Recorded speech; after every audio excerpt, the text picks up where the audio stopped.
And now for something a little different. Two national icons, one from South Korea, the other from the North.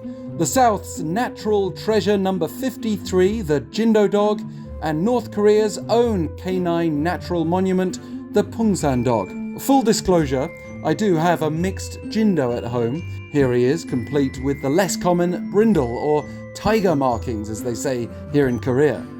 But I'll try not to be biased. I'll explain here how both dogs are held up as a source of national pride, and in North Korea's case, as a propaganda weapon. At first glance, the Jindo and the Pungsan look very similar. They are both praised for their strong loyalty and hunting capabilities. Both are associated with legends like being able to take on tigers. You might be forgiven for thinking this is the same dog by different names. Well, the Jindo is globally recognized, and while there are variations on the breed standard, generally it's slightly smaller than the Pungsan. They are often both light in color, but the Jindo can also be dark, or that tiger pattern you saw before. In terms of their ancestry, they are also both ancient breeds. We know this because DNA analysis shows them to be genetically distant from modern breeds. The exact origin of either dog's not clear, but for a long time they've been associated with the places they're named after. Jindo Island in South Korea and Pungsan, the former title of a mountainous North Korean county.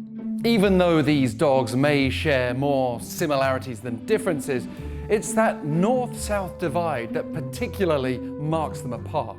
NK News recently published an article showing how the Pungsan has been promoted by North Korea as a rival to the Jindo, stressing its uniquely North Korean characteristics like being independent and proud. We find these highlighted in the North's 2010 two-part animation Story of the Pungsan Dog and the 2017 novel Pungsan Dogs.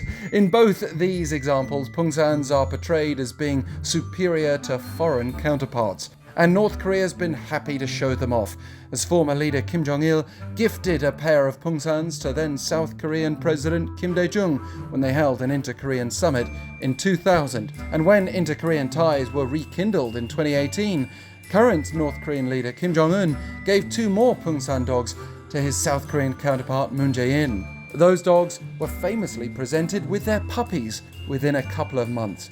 The legacy of dog diplomacy outlasting that of denuclearization dialogue so far. And South Korea is also keen to promote the Jindo. Perhaps some people around the world were first introduced to the breed at the start of the 1988 Seoul Olympics, when over 100 Jindos marched during the opening ceremony.